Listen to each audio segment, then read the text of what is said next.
Alors l'idée, voilà une petite heure de discussion avec toi pour revenir à la fois sur cette programmation qui peut servir de fil rouge à cet échange, et puis l'occasion aussi donc de revenir sur ton parcours d'artiste, de créateur, et voilà, ton parcours aussi personnel.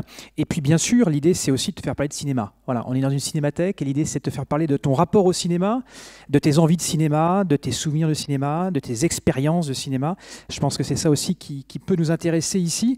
Et puis bien évidemment, je vous invite à participer à ces discussions et à poser les questions, hein. Dès que vous en avez, n'hésitez pas, c'est fait pour ça.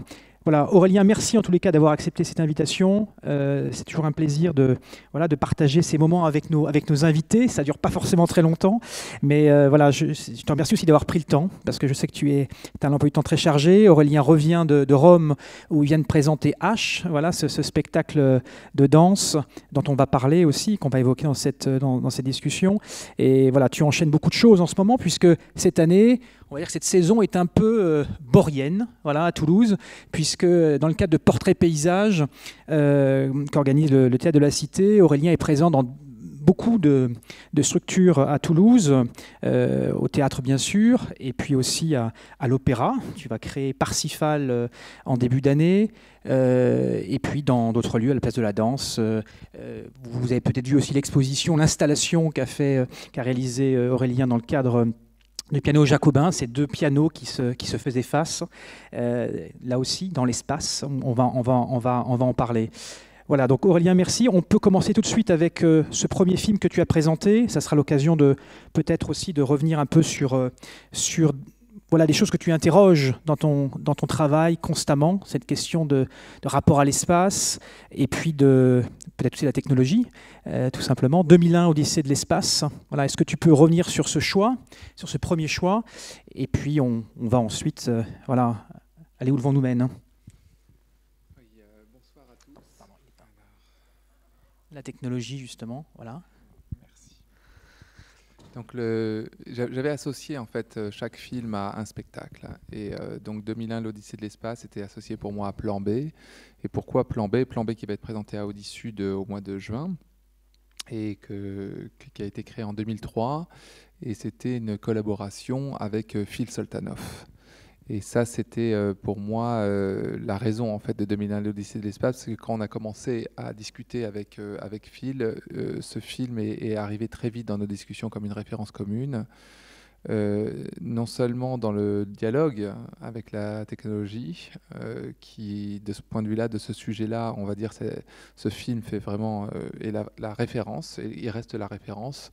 C'est un film qui est de ce point de vue-là absolument unique, je dirais. Et puis aussi, d'une manière plus générale, sur une sorte de rapport entre, je dirais, les moyens qu'on utilise et la dramaturgie. Un langage, là, pour le coup, un langage cinématographique.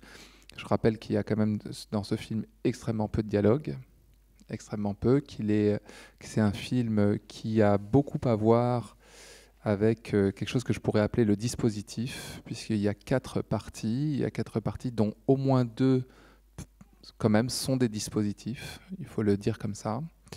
Et il y a une forme presque opératique, en tout cas il y a un lien, je trouve, avec le théâtre, avec les arts de la scène, très très fort dans ce film, dans le sens où Kubrick utilise une unité de lieu dans ces quatre parties.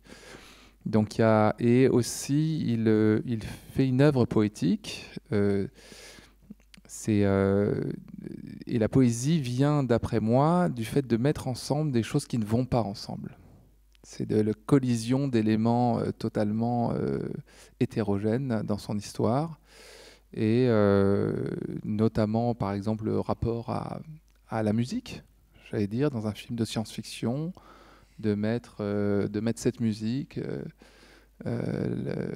C'était totalement surprenant. Le fait aussi de faire dialoguer dans un même film les premiers hommes, les australopithèques, avec ensuite la technologie des satellites, par exemple, avec ce plan qui est resté célèbre entre l'australopithèque qui lance comme ça l'os, et puis que juste dans le rapport de plan, enfin, le satellite reprend le mouvement de l'os. C'est un plan, ce qui est resté célèbre, c'est un moment du film qui est resté célèbre. Et puis dans la place laissée à l'interprétation, laissée au spectateur, laissée au regard, cette place qui est celle de la lecture, qui est celle de l'imaginaire, qui est celle de la réception, et elle est très très grande. Rien n'est élucidé dans ce film, il y a vraiment une très très grande place laissée à l'interprétation. Et ça, c'est aussi un procédé évidemment poétique, un procédé dont on se sert beaucoup. Enfin, en tout cas, j'essaye de m'en servir beaucoup dans les créations et sur le plateau. Donc, de ne pas fermer une œuvre autour d'une seule explication possible, mais au contraire, elle fait vraiment figure d'œuvre ouverte. Et aussi un fort ancrage dans la philosophie. Donc, parler des grands sujets, la mort, évidemment, la technologie en tant qu'histoire parallèle, c'est-à-dire qui naît avec l'homme et qui accompagne l'homme, et puis donc le devenir de l'être humain, et puis sa naissance, la naissance de l'être humain. Donc tous ces grands sujets sont des sujets, des questions évidemment ouvertes, dans le sens c'est des questions irrésolues, et dont on ne peut finalement... Enfin, qui reste complètement...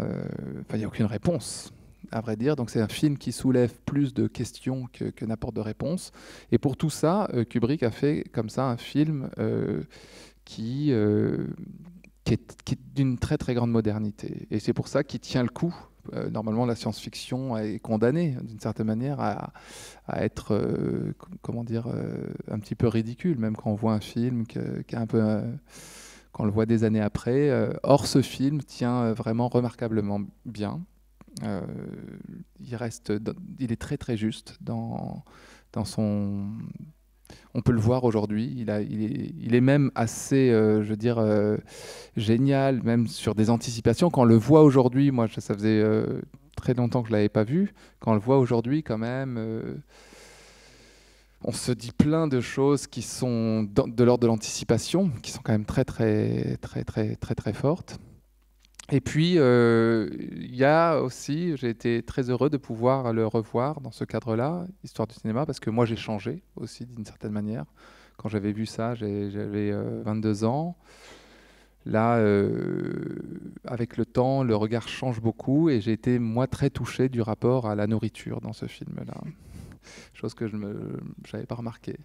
Et en fait, il y a un rapport à la nourriture qui est constant, qui est les australopithèques, en fait, ils mangent parce que la nourriture, en tant qu'elle maintient la vie, elle maintient la vie, et on en a besoin pour se maintenir en vie. Et donc, le statut de l'être humain comme survivant, ça, je ne l'avais pas perçu, en fait, à la première lecture, je l'ai perçu très, très clairement. Donc nous sommes les survivants d'autres survivants et de ces premiers hommes qui ont réussi à survivre, à manger, à survivre et manger pour survivre. Et puis dans tout le film, quand on les voit comme ça sur la station ou dans les navettes, ils mangent toujours des trucs. Alors ils mangent des espèces de petits sandwichs. Ils ne savent pas si c'est du poulet ou si c'est du fromage. Ensuite, dans l'avion, ils mangent de la nourriture liquide. Enfin, pas dans l'avion, dans la navette qui amène sur la station lunaire, donc hors de la gravité, donc des aliments liquides voilà, à la paille. Ils mangent à la paille. Et puis ce magnifique, je trouve, repas à la fin, dans la chambre mortuaire, comme ça, Louis XV, avant de mourir, où le personnage se voit vieillir. Et donc, un de ces stades de vieillissement, c'est un homme à table qui prend un dîner, et on entend le bruit, le travail de la nourriture aussi, le bruit des assiettes, des couteaux, des fourchettes. Et évidemment, la technologie n'a pas besoin de nourriture, n'a pas ce problème-là. Donc ça, c'est... et puis aussi ce souci constant. Par exemple, pourquoi il y en a 3 qui sont dans un sarcophage et en hibernation quand ils partent vers Jupiter? C'est pour économiser la nourriture, et c'est expliqué. Ça, Kubrick l'explique. Donc en fait, ce que je veux dire, c'est que c'est très pensé par Kubrick. Tout ça est très pensé. Cette œuvre est très pensée, mais elle ne ferme rien. Elle ouvre des voies de réflexion sur notre condition. Et c'est en ce sens-là que c'est un chef-d'œuvre. C'est un chef-d'œuvre aussi, je trouve, c'est touchant, c'est un chef-d'œuvre par le public. C'est le public qui a décidé que c'était un chef-d'œuvre, là, qui a été un très grand succès public, alors que la critique elle avait été complètement passée à côté quand il est sorti. Ce film avait été quand même comment dire, qualifié par le New York Times de film d'un ennui mortel. D'un ennui mortel. Il n'y avait que le mot mortel qui était bien, qui était à propos, et donc et le public s'en est complètement emparé jusqu'à ce que ça devienne un film culte, et jusqu'à aujourd'hui, parce que quand on a vu le succès lundi, c'est vrai, où la salle ici à la Cinémathèque c'était complet, on a refusé du monde. Ce qui était dommage. Mais moi, je ne m'attendais pas, effectivement. On a toujours l'impression que ces films-là, tout le monde les a vus. Mais non, en fait, évidemment, on les découvre aussi, ceux qui ne l'avaient pas vu. Et à peu près 90% de la salle venait voir pour la première fois. Donc c'est un film qui arrive encore à tracer son sillon, à écrire son histoire et à rester d'actualité et à correspondre à quelque chose aujourd'hui, ce que je trouve qui est complètement exact. Alors, tu évoquais cette question de technologie. Peut-être on peut rappeler aussi que ton parcours est assez particulier, puisque toi, tu viens effectivement du monde de la science au départ. Enfin, tu te destinais à une carrière scientifique. Ça, c'est quand même assez incroyable, puisqu'à un moment donné, effectivement, tu opères un changement d'orbite. tu pars vers d'autres aventures qui n'ont absolument rien à voir. Mais évidemment, ce bagage, continue à te travailler et évidemment apparaît clairement dans les choix que tu fais, dans tes spectacles. Est-ce que tu peux nous parler quand même de ça? C'est pas banal, ça. Oui, c'est vrai qu'avec le recul, c'est cohérent, c'est-à-dire que dans mes spectacles aujourd'hui, il y a toujours de la physique. Mais ça, c'était pas du tout pensé, évidemment, comme ça. Quand je décide d'arrêter ce parcours scientifique, et c'était parce que j'ai l'impression de passer à côté de quelque chose qui m'animait vraiment et de pouvoir faire ce que j'étais censé faire, mais en échouant quand même en mettant quand même de côté, en enterrant un désir profond. Et donc c'est ça que j'ai refusé. Mais je ne m'attendais pas à trouver avec les arts de la scène à tomber sur le seul art qui ne peut pas échapper aux lois de la physique. Et donc ça c'était rigolo. Et donc dès mes premiers spectacles, puisque j'ai consacré à une trilogie sur l'espace, j'ai essayé d'être en dialogue sur le plateau avec les lois physiques, notamment la gravité, mais aussi les frottements. Donc il y a toujours ces constantes dans chacun de mes spectacles, et la technologie suit en fait naturellement, on va dire, ce dialogue, non pas pour faire des spectacles technologiques, puisqu'ils ne le sont pas vraiment, c'est des spectacles avec les moyens du théâtre, et c'est finalement assez artisanal, mais qui parlent de technologie. Je crois que le théâtre a ceci de particulier qu'il a toujours essayé de mettre les moyens de son temps sur le plateau et de pouvoir les regarder pour pouvoir en fait déplacer notre regard en fait. Et donc mais c'est une constante. Déjà le théâtre grec faisait ça avec le recours aux machines, puis ensuite évidemment au XVIIe siècle avec la cage de scène, la machinerie théâtrale. On a eu recours à la technologie de l'époque, à la mécanique, à toutes sortes pour essayer de s'en servir dans le cadre d'une représentation. Donc, et moi, je continue ça d'une certaine manière quand je mets un robot, par exemple industriel, sur le plateau. C'est finalement le même, c'est le même principe. C'est le principe de prendre quelque chose qui existe, qui préexiste, et c'est pas sorti de mon imagination, ça existe dans notre monde. Là, en l'occurrence, même ce robot industriel, il avait mon âge, puisqu'il est né exactement début des années 70. Et je le déplace sur le plateau, à un endroit où il n'est pas plus dans l'industrie, là où il a une fonction, mais à un endroit où il n'a plus de fonction, et ça déplace immédiatement notre regard. Et ça, c'était toujours pour souligner, et c'est un peu à l'image de ce film, je trouve, pour souligner la place du regard. C'est dans notre regard qu'il y a théâtre. D'ailleurs, le mot théâtre veut dire l'endroit d'où l'on voit, c'est-à-dire c'est le regard qui est désigné, et c'est dans notre capacité à voir au-delà de de l'objet, à voir et à se fabriquer ses propres représentations. Donc, moi, quand j'ai vu ce film, très franchement, lundi, j'ai même pensé à un artiste que j'aime beaucoup, qui est Romeo Castellucci. Et ça aurait pu... Castellucci opère des collisions comme ça d'images exactement les mêmes. J'ai beaucoup aimé aussi dans ce film la grande histoire spatiale, on va dire la grande histoire de l'humanité, et puis les toutes petites histoires des personnages qui téléphone à sa fille, il va partir pendant longtemps, il téléphone à sa fille, il a une discussion, ils ont une discussion très très entre collègues, très quotidienne et très banale. Donc cette présence du quotidien et de la vie des hommes et de la modestie, de la fragilité aussi de la vie des hommes à l'intérieur de cette grande histoire de l'univers. Et ça, c'est tous ces contrastes-là, Kubrick a vraiment fait quelque chose de fabuleux, de très très maîtrisé et de fabuleux. Et c'était pas trop présent dans les films de science-fiction. C'est le premier film de science-fiction qui est véritablement humain, je dirais, dans ce sens-là, qui essaye pas de dire que les hommes ils vont être différents. Non, pas du tout. C'est les mêmes, ils ont les mêmes problèmes avec leur fille, avec leur femme, avec leur travail, c'est le rapport à la mort, toutes les grandes questions de l'être humain en fait sont présentes dans ce film-là, et je trouve que Kubrick, c'est pas un film de science-fiction finalement, c'est juste un film. Alors, Odyssée de l'espace, effectivement, tu as traité ce sujet aussi, enfin, tu y reviens constamment avec cette trilogie, hein, on peut rappeler les titres, IJK, Plan B qui sera repris, et puis Plus ou moins l'infini, qui reste aussi un très bon souvenir aussi ici à Toulouse. Donc, tu considères là que ça, tu as un peu épuisé le sujet. Il y a eu Espèce aussi ça s'est prolongé, ça s'est prolongé jusqu'à Espèce récemment, là, en 2016. Et puis par exemple, dans Sans objet, ce film avec le robot, j'avais utilisé le dialogue de 2001, l'Odyssée de l'espace, le dialogue entre Hal et Dave. Ouais. Où ça devient le combat entre l'homme et la machine, et ce qui est beau dans ce combat-là, c'est que les deux ont raison. Hal, il a entièrement raison, et Dave a entièrement raison aussi. Ça, c'est très fort d'avoir réussi ça, c'est-à-dire qu'ils poursuivent le même objectif, qui est leur objectif est de réussir cette mission vers Jupiter, et Hal, l'ordinateur, poursuit complètement cet objectif, et Dave le poursuit aussi complètement. Ils sont tous les deux dans une tentative de survivre, et finalement c'est Dave qui va gagner. Mais ça, c'est ce combat-là. Donc j'avais utilisé exactement ce dialogue dans Sans objet. Et ce qui me plaît aussi, c'est que Hal, et ça aussi c'est complètement dans l'anticipation, c'est assez génial. En fait, le scénario, je ne sais pas si vous vous souvenez, vous l'avez tous vu ce film ou non? Oui.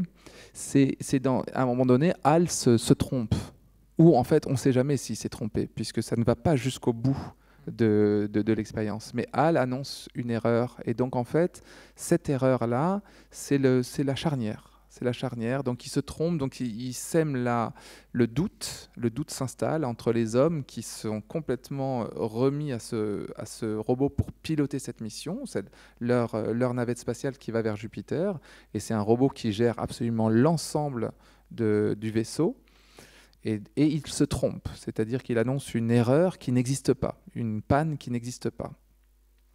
Et donc ça met un grand doute sur la capacité de cette machine à continuer sa mission, et les hommes décident de la débrancher. Et c'est là où commence le problème. Et alors ce qui est drôle, c'est que donc, ce film date de 67, hein, et en 97, donc, il y a Kasparov contre Deep Blue. Donc aux échecs. Et Deep Blue gagne. Kasparov avait souvent joué contre des robots et avait toujours gagné la partie. Et là, pour la première fois, Deep Blue bat Kasparov aux échecs. Alors, il y a eu beaucoup d'histoires et d'analyses de cette partie. Et il y en a une qui m'a beaucoup amusé, c'était de dire que c'était une erreur de Deep Blue, c'est-à-dire un bug. Le programme a bugué et a fait un coup absurde, mais que Kasparov a pris très au sérieux et a dit mais pourquoi il y a ce coup-là? Pourquoi ce coup est fait par Deep Blue? Qu'est-ce qu'il y a derrière ça?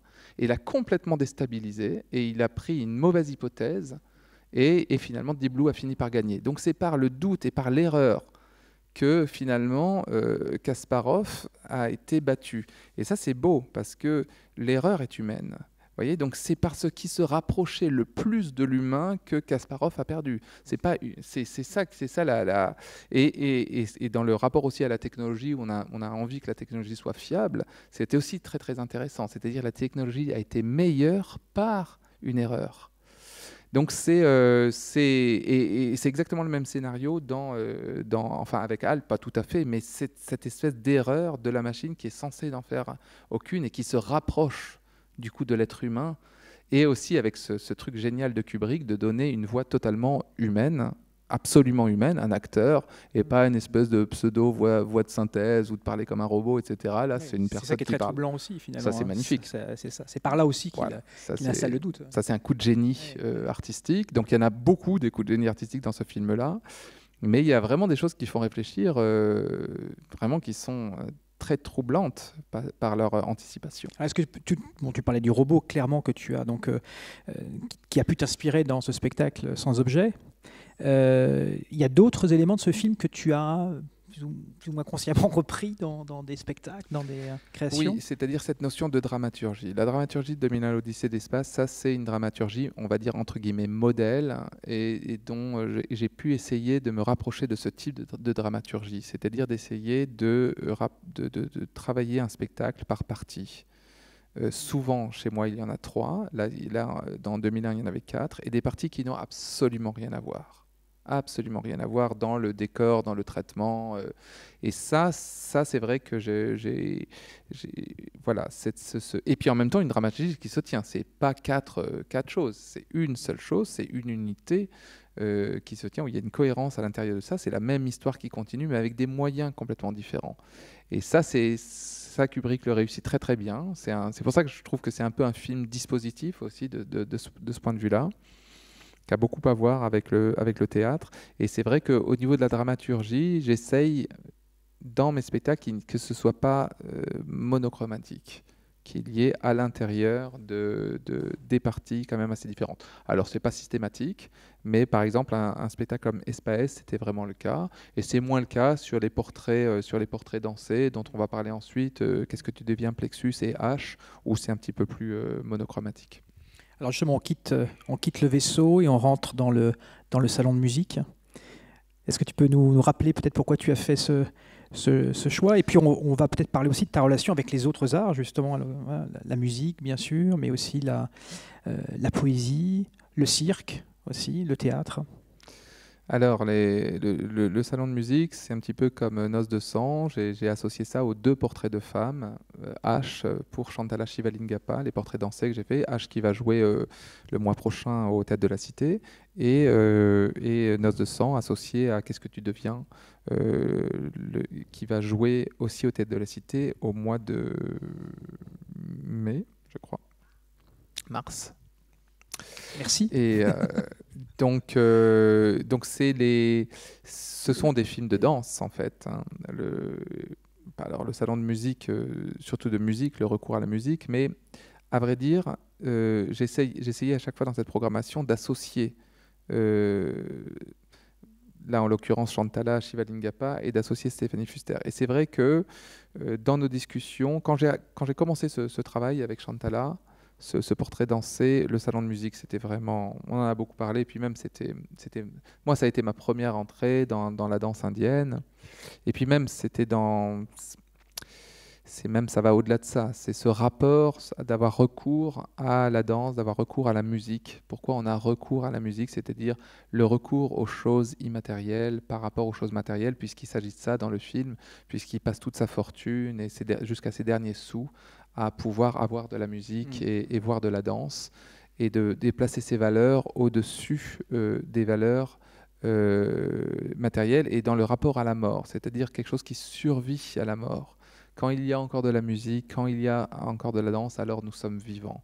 C'est ça un peu la poésie, je trouve, de ce film-là. Alors c'est vrai qu'il y avait aussi beaucoup de choses qui m'intéressaient dans le salon de musique. C'est un film qu'on a découvert plus tard. Il a été réalisé en 1959, on l'a découvert en 1981. C'est un film qui, pour moi, s'accompagne d'ailleurs, dans cette cas de programmation, il n'y a aucun film français. Hein, c'est 2001, c'est Noces de sang, c'est Mirage de la vie. Et pour moi, le cinéma était cela. C'était une fenêtre ouverte sur le monde, avec des univers totalement différents, mais des œuvres qui deviennent très familières, très proches. Le salon de musique, c'était le cas, dans un contexte complètement autre, contexte indien, aussi un film historique.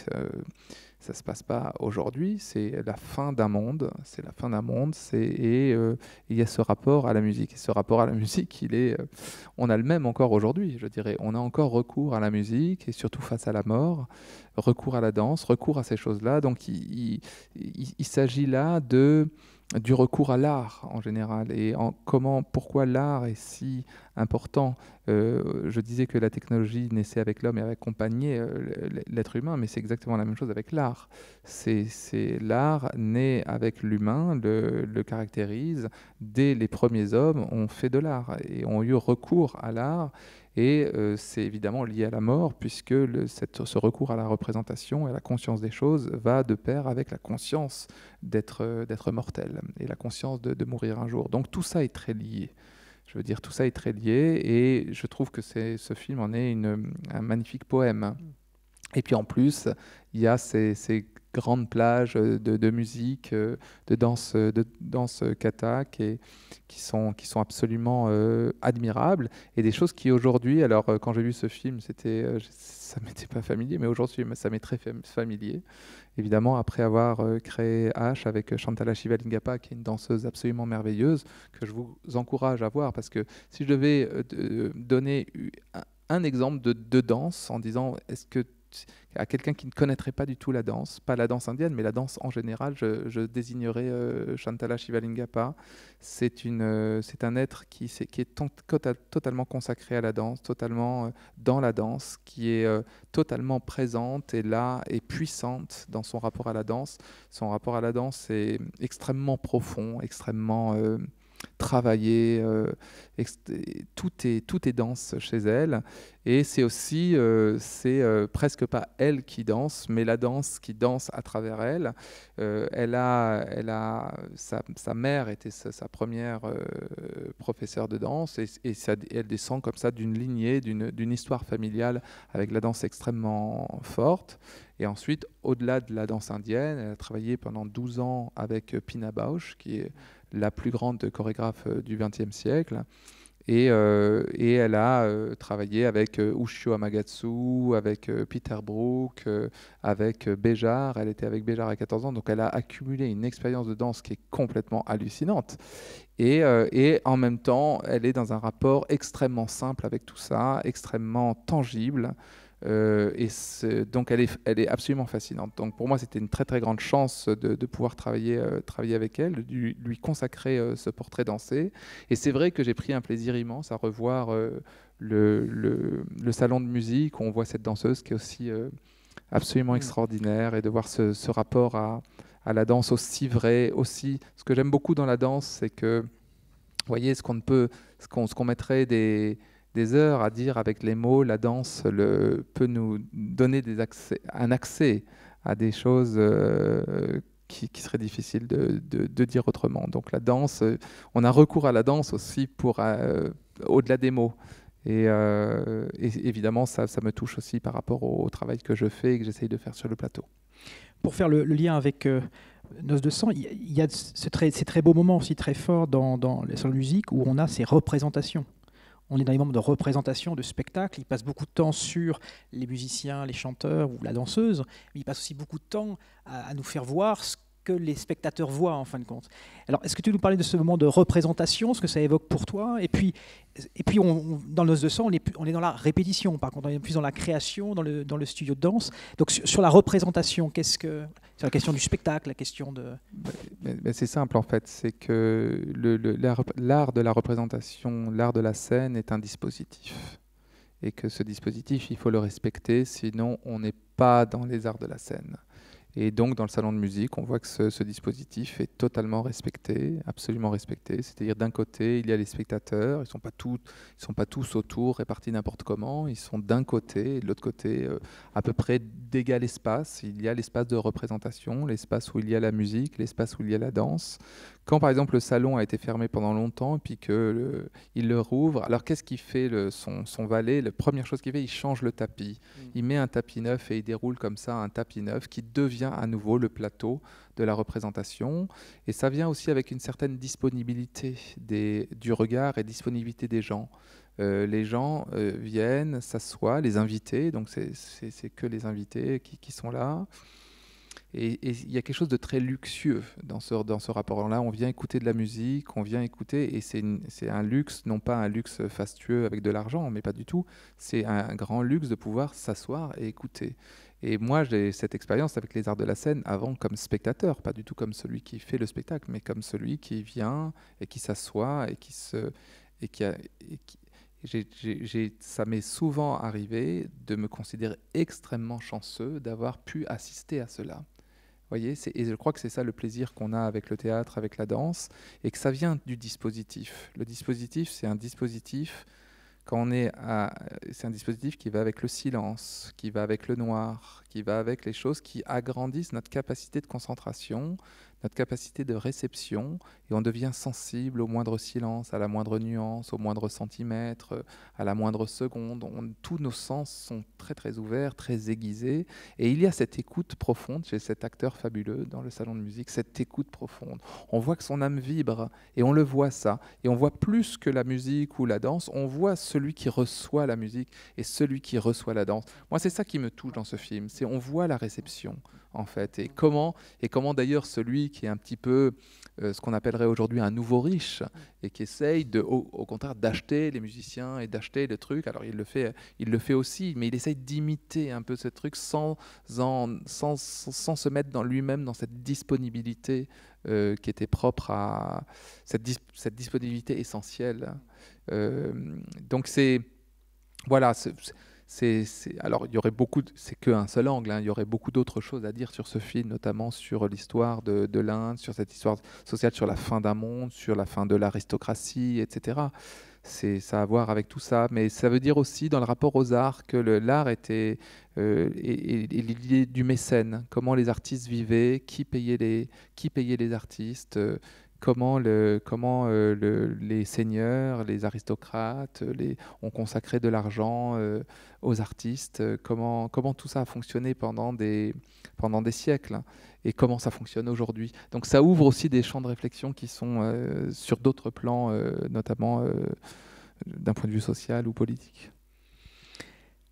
Le film qu'on vient de voir, Noces de sang, troisième choix. Donc là, peut-être revenir sur ce rapport à la danse, mais peut-être aussi sur ce moment justement de répétition et de création. Donc, qui est ton travail, hein, voilà. Et comment est-ce que tu abordes à chaque fois ce moment-là de travail avec les comédiens ou avec les circassiens, parce que c'est vrai que tu as travaillé aussi beaucoup avec l'humain du cirque, avec les danseurs, comment tu abordes ça? Alors c'était exactement le dispositif qu'il y a dans le film, c'est-à-dire d'être dans le studio de répétition et de voir les danseurs. C'est vraiment ça, c'est une expérience très vécue puisque quand j'ai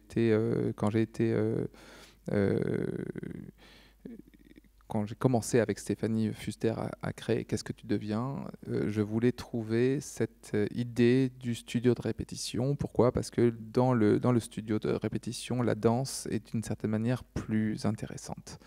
Et c'est très vrai dans le flamenco. C'est très vrai dans le flamenco. Le flamenco, quand j'étais à Séville et que je voyais dans les académies le studio de répétition, c'est toujours très intéressant. Et quand on voyait les spectacles de flamenco avec l'artifice du théâtre, les lumières, les habits de gala, etc., il y a quelque chose qui se perdait. Et donc, je trouve que le génie de Carlos Saura, c'est d'avoir non pas mis ça sur une scène, mais mis ça sur le studio de répétition, qui est très beau d'ailleurs, ces murs, c'est patiné, donc c'est un décor, hein, mais ces murs, ces fenêtres qui sont extrêmement belles, et ça ne va pas avec le flamenco. Vous voyez, déjà il y a ici un contraste qui est intéressant. C'est pas ton sur ton. Ils sont avec leurs costumes un petit peu d'époque pour faire Noces de sang, et puis ils sont dans ce contexte-là. Et ça rappelle aussi une chose, c'est que avec les arts de la scène, montrer la représentation et comment on la fabrique, ça va de pair. Ça va de pair. On est tous conscients qu'on est au théâtre, que c'est une convention, que ce qui est sur le plateau est fabriqué, et même voir la fabrication, du coup, en théâtre ou en danse, est toujours un plaisir, augmente presque le plaisir, et ne gâche pas, et n'enlève pas le plaisir de la représentation elle-même, c'est-à-dire de l'histoire ou de ce qui est sur le plateau. Et ça, c'est Carlos Saura arrive avec son dispositif aussi complètement à l'intégrer. Donc il y a cette lecture, c'est une œuvre qui passe de Federico García Lorca à Antonio Gades, à Carlos Saura, donc c'est déjà un glissement. Et puis ce dispositif cinéma extrêmement simple mais extrêmement subtil, il est très très très intéressant. Et le grand plaisir d'être dans le studio de danse, de voir les danseurs, je trouve que ça va très très bien à la danse, d'être dans ce rapport-là. Je trouve que c'est magnifique, à vrai dire. Il y avait eu ensuite toute une vague dans les années 80 de choses qu'on appelait les vidéodanses, qui étaient passées sur la nouvelle télé qui s'appelait l'A7, qui n'existe plus, et je ne sais pas si vous vous souvenez de toute cette série, elle avait été nombreuse, et ça se passait dans les studios de danse, en fait, et on avait ce rapport-là aux danseurs. Pour moi, c'est ce qui m'a toujours le plus intéressé dans la danse, c'était ce rapport-là.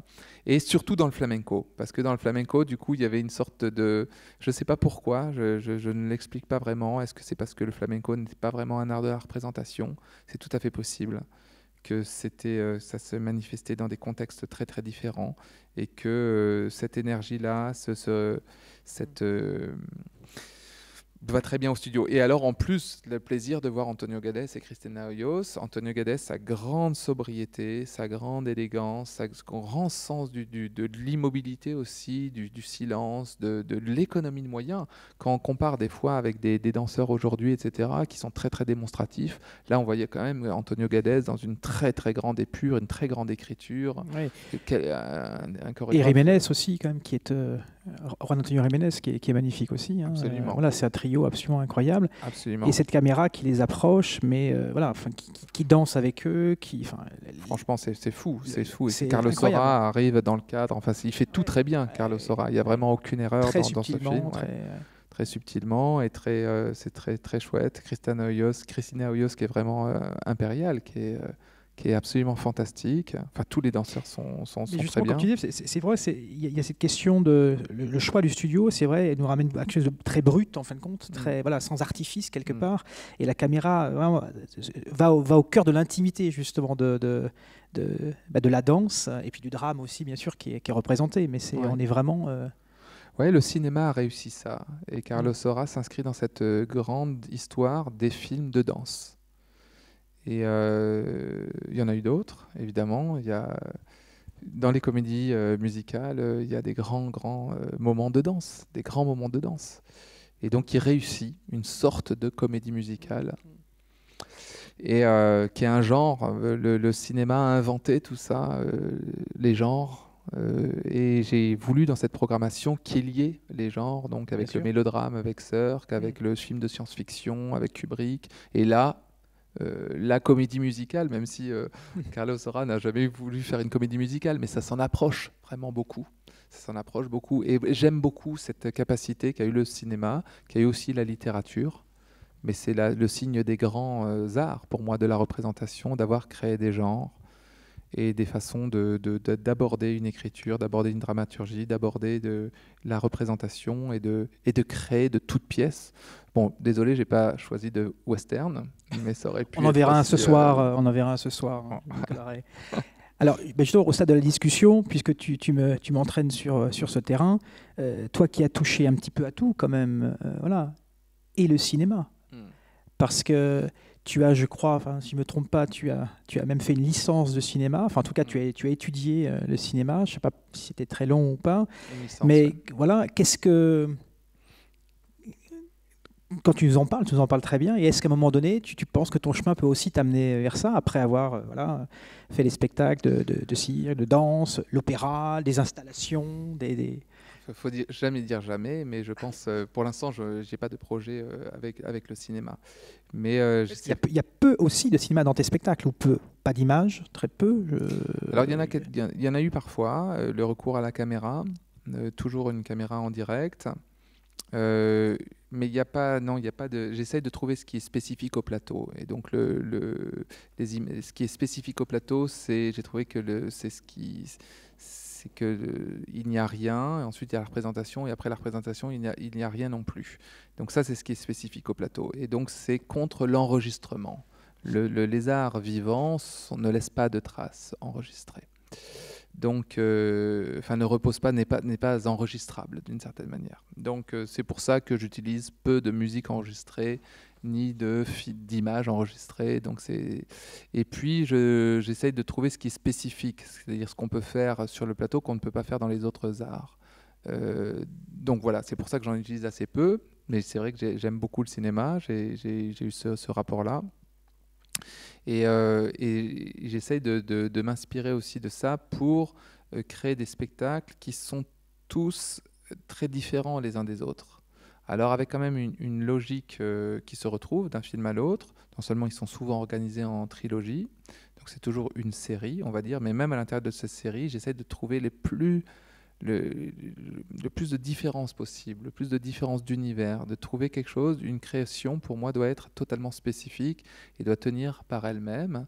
Et donc, et c'est vrai que je parlais de ces genres en cinéma, c'est aussi un petit peu le cas. Donc sur Sans objet, j'avais essayé de faire un spectacle de science-fiction, même si la science-fiction est impossible au théâtre, où là, ces portraits de femmes, d'essayer de faire des portraits de femmes par la danse, alors que on va dire que c'est plutôt la peinture, la littérature, la photographie, qui sont des arts majeurs dans l'histoire du portrait. On va pas dire que c'est la scène qui est l'art le plus évident pour faire un portrait. Donc c'est toujours cette réflexion sur la pertinence entre les moyens employés et aussi le pourquoi pas d'essayer, de tenter, de dire « Ah bon, on ne fait pas de science-fiction au théâtre, alors ça voudrait dire quoi une pièce de science-fiction au théâtre ?» Voilà, en gros, c'est ces réflexions qui m'amènent à créer des formes qui tentent d'être très différentes, très spécifiques, et aussi mon plaisir, c'est-à-dire que ce qui est fait n'est plus à faire et que j'essaye de me retrouver toujours dans face à l'inconnu, sans savoir exactement où je vais aller et et ça, c'est ce qui est intéressant dans la création. C'est toujours ce statut de non-sachant. On ne sait pas et on est assez démuni d'ailleurs. Donc voilà. Après, évidemment, il y a des choses qui se retrouvent d'un spectacle à l'autre. Le cinéma, ensuite, j'espère un jour créer quelque chose avec plus de cinéma, mais il faudra que le sujet l'impose, que la dramaturgie l'impose mais c'est pas exclu. Ou alors que la rencontre se fasse, puisque tu disais tout à l'heure que chaque spectacle, beaucoup de spectacles, c'est aussi en lien, en collaboration avec un autre artiste. Donc peut-être qu'à un moment donné, un cinéaste viendra te voir pour une collaboration sur un projet. Ouais, pourquoi pas. Pourquoi pas. Alors, moi qui connais un petit peu ton travail, c'est vrai que j'étais pas forcément étonné des choix que tu avais fait là sur ces 3 premiers films. Et puis il y a le Cirque qui m'a un peu plus surpris, voilà. Mais ça serait bien que tu en parles un petit peu. Ce film qui passera donc à 19h ce soir, Mirage de la vie, Grand Mélo. Alors c'est un film que j'ai associé à Je me souviens, Le ciel est loin, la terre aussi. Qui est ma dernière création que j'ai faite en collaboration avec Mladen Materić et où l'idée c'était de reprendre un spectacle, le premier spectacle que j'ai vu quand je suis arrivé à Toulouse, qui était Le ciel est loin, la terre aussi, de Mladen Materić. Et c'est vrai que dans les discussions avec Mladen, on avait parlé beaucoup de Douglas Sirk. Et donc c'est chouette parce qu'on a peu d'occasions de parler de Douglas Sirk. Donc, on avait quelqu'un, chacun à qui parler de Douglas Sirk. Et puis c'est vrai que le style, le mélodrame, finalement, je vois les spectacles un peu de Mladen, un peu comme des mélodrames. Il y a cette dimension-là comme ça, de parcours de vie, des grandes étapes de la vie, des choses aussi assez déchirantes ou des choses qui arrivent. Tristes ou joyeuses. Enfin, en tout cas, des choses qui marquent comme ça une vie. On pleure souvent dans les spectacles de Mladen Materić. Alors, Mladen Materić, je ne sais pas si tout le monde connaît, mais Mladen Materić, c'est le théâtre Tatou, avec ce long compagnonnage avec le théâtre Garonne aussi. Je ne sais pas si tout le monde connaît ce metteur en scène. J'ai une histoire avec Madeleine Matérique très particulière, dans le sens où moi, quand j'ai vu le spectacle, Le ciel est long, la terre aussi, on ne se connaissait pas. Et ensuite, on s'est rencontrés, je me suis formé auprès de lui, j'ai été ensuite acteur dans sa compagnie. Et après, on est resté en lien pendant une vingtaine d'années, où il allait voir mes spectacles, j'allais voir les siens, et on a continué cette amitié de théâtre, cette amitié professionnelle. Et ce qui nous a permis de créer ensuite ensemble ce spectacle au mois de septembre au Théâtre Garonne, ce qui était le premier spectacle du portrait paysage. Et c'était important pour moi de commencer aussi avec une création, mais aussi avec une création qui couvre tout ce parcours, puisque finalement c'est en suivant finalement Le ciel est loin, la terre aussi que j'ai trouvé mon théâtre. Donc j'avais envie de revenir là-dessus, d'avoir aussi comme grand sujet la mémoire. Et le souvenir, c'est assez étonnant d'ailleurs. Et le souvenir. Et d'ailleurs, j'ai beaucoup relié du coup cette programmation dans l'histoire de cinéma à aussi cette histoire de mémoire, puisque là, j'ai 22 ans quand je vois Le ciel est loin, la terre aussi, et tous ces films, je les ai vus entre 20 et 22 ans. Donc tout ça, c'est très très lié. Et j'avais envie aussi que la Cinémathèque, c'est aussi ce lieu-là, le lieu de la mémoire, de cette histoire de cinéma, aussi ce lieu du grand filtre de la mémoire. Notre mémoire est un tamis très, très, très structuré, très, très précis. D'ailleurs, en travaillant sur la mémoire comme sujet, j'avais appris que l'oubli était un principe actif. C'est pas du tout une érosion, on décide d'oublier, on efface quoi, on efface vraiment quoi, c'est une action. Donc ça m'avait beaucoup plu, et donc le Douglas Sirk, c'est y rester, il a résisté à cette mémoire. Alors il a aussi en commun avec les trois autres, c'est que c'est un film majeur de ce cinéaste-là. C'est-à-dire que quand on pense à Douglas Sirk, on pense au Mirage de la vie. C'est son dernier film, c'est presque un film testament. Avec lui, non seulement il fait plus de films après, mais en plus ce genre meurt. C'est-à-dire ce cinéma meurt avec ce film. C'est le dernier film. Et 2001, l'Odyssée de l'espace, c'est un peu... Alors c'est dur d'en distinguer un de Kubrick, parce qu'ils sont tous monumentaux, quoi. Mais quand même, il est particulier, je trouve, 2001, chez Kubrick, 2001, oui. Et pareil, sur le Saora et Noces de sang, bon, c'est plus discutable. Et sur le Satyajit Ray aussi, c'est plus discutable parce qu'il a fait de grands films, mais quand même, c'est tellement spécifique, c'est des films qui sont un peu... Et j'avais envie, voilà, que ce soit les grands films, des films vraiment qui vaillent le coup d'être revus, qui sont des grands films, des grandes œuvres. J'avais envie de programmer ça. Donc Douglas Sirk, ça va vraiment dans ce... Je pense que c'est... Imitation of Life, c'est vraiment son chef-d'œuvre, d'une certaine manière. Et puis il y a dans le film lui-même, quelque chose qui me touche beaucoup. C'est une histoire d'une femme, enfin plus exactement de deux femmes et de leur fille. Donc ça parle on est quand même en 59. Ça parle de l'émancipation d'une femme, l'émancipation sociale, sexuelle. Aussi, ça parle d'une femme de couleur. Avec tous les problèmes que ça pose. Et donc c'est très moderne, de cette manière. On est fin des années 50, ça parle de ces sujets-là, il s'en empare complètement. Ça reste encore aujourd'hui complètement d'actualité. Et Sirk arrive à échapper à beaucoup de il pose la chose d'une manière admirable, d'une manière très, très, très, très humaine. Aussi dans le rapport à leur fille, dans le rapport à... Quand on pense à Philippe Roth, La Tâche, etc., quand on repense à Mirage de la vie, il y a des correspondances, il y a des liens, donc c'est très beau. En plus, il y a un lien avec le théâtre qui est aussi très fort, qui m'a intéressé. C'est que non seulement c'est l'histoire d'une femme qui devient actrice, qui veut avoir des rôles, et qui veut faire sa vie de femme, et de travailler, d'avoir des rôles intéressants, et donc ça lui pose un problème avec l'éducation de sa fille. Et puis, il y a un autre lien avec le théâtre, c'est que le Douglas Sirk a été metteur en scène avant de théâtre, avant de faire du cinéma. Et ensuite, quand il finit avec Mirage de la vie, il retourne au théâtre, et il retourne en Allemagne, il quitte Hollywood, il retourne en Allemagne. Je ne sais plus s'il est danois ou allemand. Mais en tout cas, il a été soit l'un, soit l'autre. Il a travaillé beaucoup en Allemagne. Il retourne en Allemagne faire du théâtre. Voilà. Donc c'est un peu ce qui m'a plu aussi de programmer ce film-là. C'est d'avoir de trouver quand même des gens qui ont été passerelles Donc ils sont entre toujours deux choses.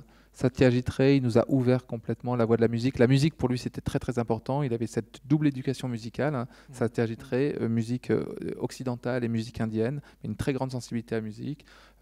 Carlos Saura, son rapport avec le flamenco était est unique. C'est le grand cinéaste du flamenco. Douglas Sirk, donc entre théâtre et cinéma, et à faire un lien comme ça incroyable. Et puis Kubrick, qui a été vraiment le cinéaste le plus fort dans l'idée de créer un film qui soit à lui seul un univers. Et quand on pense à tous les films de Kubrick, c'est vraiment incroyable, je veux dire, d'avoir réussi. Il n'en a pas fait beaucoup. Non. Il a fait 7-8 films, 7-8 films qui sont tous des monuments, tous complètement différents, qui n'ont rien à voir et qui ont voilà, donc c'est ça qui m'a en fait énormément plu, c'est que finalement l'art n'est jamais au centre n'est jamais là où on l'attend.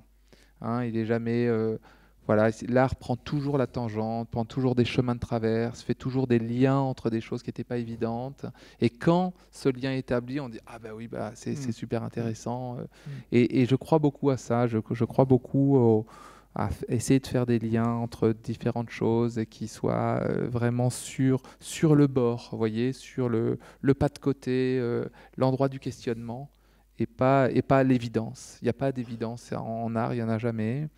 Et ces 4 films, j'en trouve, en sont la démonstration.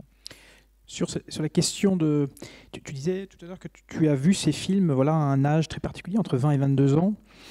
Donc, cette question d'expérience du cinéma, est-ce que tu penses qu'il y a un âge où les expériences du cinéma sont peut-être plus importantes qu'à d'autres moments de la vie? Enfin, cette question du rapport au cinéma, à un moment donné, sur cette période, ça a été très intense. Est-ce que c'est des choses que tu continues à vivre, ou est-ce que tu vois moins de films aujourd'hui, ou c'est plus dans le cadre de recherche sur les spectacles? Comment...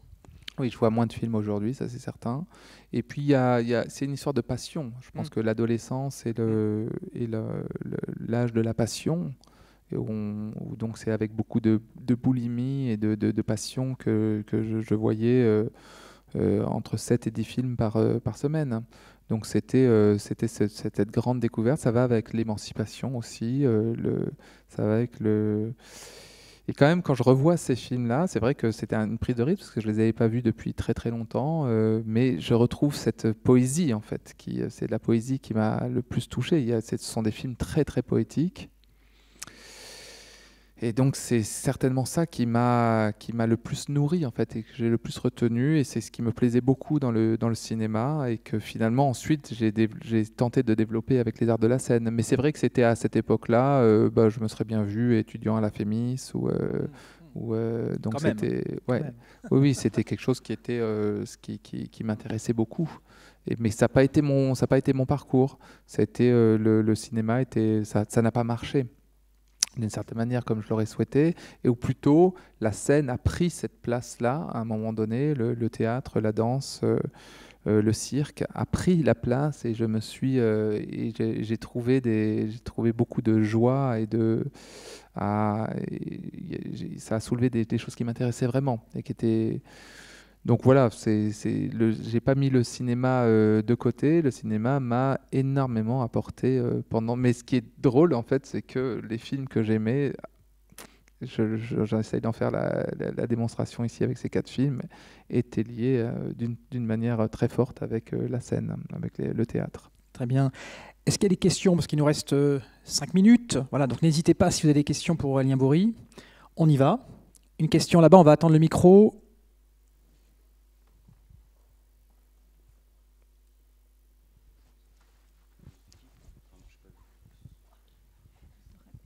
Déjà, merci pour toute cette heure que vous nous avez consacrée à nous raconter votre parcours. Je vais presque tout de vous, pas tout parce que je ne vous connaissais pas avant. C'est simplement pour vous dire qu'il y a une petite chose que je voulais vous raconter. Je me souviens, je suis allée le voir le dernier jour à Garonne. Si vous pouvez rapprocher le micro, parce qu'on n'entend pas très bien. À côté de moi, il y avait 2 petites filles. À peine, je me suis dit, mon Dieu, ça va être un spectacle que j'aime, et qu'en plus les petites filles de 8 ans et 9 ans ne sont pas bougées. pas, bougez pas, malgré qu'il n'y avait pas de paroles. Vous imaginez, c'est la force que peut avoir ce spectacle. On dit que c'est les cibrognes et les enfants qu'on dit toujours la vérité. Alors c'est pour ça que je vous raconte ça. Ma question, c'est consacrée à des autres artistes que vous accompagnez, comme cette danseuse que vous accompagnerez, voilà, qu'on n'a pas vu encore le spectacle au Théâtre de la Cité, et aussi à Amina, que vous avez fait m'aider. Mais comment est-ce que vous arrivez à sortir de ces êtres qu'on connaît, dans le cas d'Amina, on la connaît avant, et que vous avez sorti des autres choses que nous-mêmes, on a sorti, comme vous dites, avec plein de questions de cet spectacle. Alors j'aimerais vous demander ça, comment est-ce que vous arrivez à entrer dans le monde de ces personnes? Déjà entrer dans son propre monde, je le comprends, vous donnez vos spectacles, mais déjà arriver à sortir tout ça, comment est-ce que vous arrivez à ça? C'est ça ma question. En fait, je crois qu'au départ de chaque création, il y a une rencontre. Et cette rencontre, elle est toujours... alors, elle peut être avec une personne. La plupart du temps, c'est avec une personne, mais elle peut être, par exemple, aussi avec un livre, vous voyez. Espèce, c'était le cas quand j'ai créé Espèce. J'avais fait la rencontre avec le livre Espèce d'espace. Et c'est une rencontre. Un livre est une rencontre. Ou un film, ou quoi que ce soit. Et évidemment, une personne est une rencontre aussi. Et quand on rencontre une personne, on la rencontre jamais en général. On la rencontre toujours dans des circonstances très particulières. Et ces circonstances font que c'est ça la rencontre. Elle s'est faite avec... Et je prends toujours ça comme des signes. Je trouve ça très inspirant. J'ai pas rencontré une personne. J'ai rencontré une personne dans un temps donné, dans un contexte très particulier, et sans que ni l'un ni l'autre n'ait eu envie de se rencontrer. Et les rencontres nous déplacent toujours. C'est ce que j'aime dans les rencontres dans la vie. Et d'ailleurs, on aime toujours raconter les concours de circonstances qui précèdent une rencontre, mais c'est toujours... Donc la rencontre, elle est accidentelle. C'est un accident, une rencontre. C'est ce qui brise le cours normal des choses. Vous voyez ? Une rencontre est un accident. Et puisque c'est un accident, il provoque des choses. Toute rencontre, qu'on peut dire que c'est une rencontre, provoque des choses qui ne vont pas dans l'ordre des choses. Ça, c'est accidentel. Et sur le plateau, pour répondre à votre question, j'essaye toujours d'avoir recours à l'accident. Il faut que les choses arrivent accidentellement. D'essayer de créer les conditions de l'accident, de la collision, de la chose qui va advenir qu'on n'attendait pas et qu'on ne pouvait pas imaginer, qu'on ne pouvait pas prévoir. Les meilleures idées ne sont pas les idées sur le cahier, parce que celles-ci sont toujours prévisibles. Vous voyez, et si moi j'arrive à les prévoir, ça veut dire que tout le monde arrive à les prévoir. Et le spectateur va se dire, bah oui, mais c'est cousu de fil blanc. Par contre, ce qui arrive par erreur, par accident sur le plateau, ce qu'on n'attendait pas, ça c'est stimulant, ça nous surprend toujours. Et il faut juste mon travail, et alors de savoir accueillir et reconnaître l'accident, ou reconnaître l'intérêt dans cet accident, où cet accident peut nous mener. Et ça va complètement dans le sens de la rencontre. Donc c'est pour ça que j'aime les rencontres. J'aime rencontrer des gens qui vont me déplacer. Ils vont me déplacer à un endroit que je n'avais pas prévu. Et à cet endroit-là, eh ben, on tombe sur les choses. Est-ce qu'il y a d'autres questions? Oui. Ah, désolé Franck, c'est de l'autre côté. La question suivante, c'est ce côté-là. Bonjour, merci déjà d'être venu. Pour moi, déjà, le choix des Noces de sang était très fort par rapport à votre travail, parce que on retrouve en fait ce contraste entre le bruit qui est très fort, les frottements qui sont très forts qu'on retrouve par exemple dans Espace, et d'un coup un silence très fort aussi. Et du coup, j'aimerais bien savoir quelle était l'importance pour vous du silence et ce qu'il représente pour vous, tout simplement. Oui, le silence, j'ai beaucoup recours au silence, effectivement, dans H notamment, et aussi dans Qu'est-ce que tu deviens. En tout cas, j'ai recours à toutes les choses qui sont, comment dire, on ne peut pas faire semblant. Je crois que sur le plateau, ce qui est interdit de faire, c'est de faire semblant. Il faut faire vraiment les choses. Et le silence s'impose toujours avec sa grande, sa grande vérité du silence. Parce que le silence n'est jamais totalement silencieux. Vous voyez, il y a là, par exemple, dans le film, c'est très très beau, le bruit, tous les petits bruits qu'on entend, des pas, etc. Ça nous renvoie à la concrétude des choses, et ça, c'est très théâtral. C'est un procédé très théâtral. Et donc, au lieu d'avoir une musique qui viendrait lisser tout ça, qui viendrait couvrir tout ça, on a envie de découvrir les choses et de les laisser dans leur poésie première et d'essayer de voir déjà si cette poésie première nous parle. Mais souvent, le silence doit se construire parce que c'est pas forcément un point de départ. Comme la simplicité ou l'économie de moyens n'est pas un point de départ. C'est quelque chose qu'on nettoie, et si on enlevait ça, et si on enlevait ça, et si on enlevait ça, puis on arrive au silence comme une construction. Donc c'est pas une silence qui serait du fait de ne pas avoir construit, c'est au contraire, on a construit, puis ensuite on a enlevé, et là le silence arrive et on l'a construit. D'ailleurs, il faut créer le silence. Donc souvent, c'est après aussi, au contraire, des choses très très sonores, ou qu'on peut avoir recours au silence et à l'immobilité, et que c'est du sens, et que c'est de la force, une force poétique, et que dans ces silences-là, il y a quelque chose qui passe. Là, les portraits de femmes de Saora dans Noces de sang, de la mère notamment, il y en a un notamment de la mère, là, qui est totalement saisissant. Ou alors les visages de Christina Hoyos, c'est très fort, ça, j'ai trouvé. Donc, mais c'est une construction, ça fait partie du panel de ce qu'on peut faire, évidemment, et donc pourquoi s'en détourner? On ne s'en détourne pas, et j'aime les choses tangibles sur le plateau, j'aime que les choses soient une manifestation de la réalité. Donc le silence était, dans ce sens-là, très, très évocateur. Peut l'être. Merci. Une dernière question peut-être? Non, personne? Personne ne prend la parole? Bien. On va s'arrêter là, Aurélien, puis on s'en garde un petit peu là pour présenter le film tout de suite. Merci beaucoup, merci à toi d'avoir joué le jeu, d'avoir passé du temps avec nous. Et puis j'espère que ça vous aura donné aussi envie d'aller voir les spectacles. Tu parlais d'accident, cette notion d'accident qui est si essentielle au clown. Et la prochaine fois qu'on te retrouve, c'est avec Keaton au Théâtre de la Cité. Ce sera le 13 janvier, puisqu'on a confié, non, parce qu'on a choisi les titres ensemble, mais Aurélien a choisi de travailler sur 3 cours de Keaton. Et là, je pense qu'on aura un beau travail aussi avec ton musicien. Oui, Voilà. c'est ce ciné-concert, donc où là, la proposition, c'est de travailler la musique.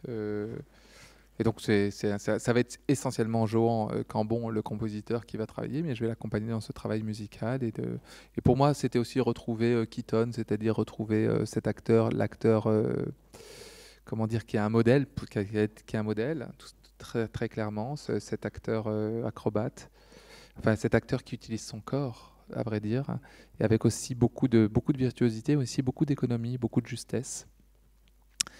Et donc c'est vrai que Keaton, c'est un peu l'acteur modèle pour beaucoup de gens. Ça a été aussi mon cas. Donc c'est le plaisir de retrouver le grand art de Keaton.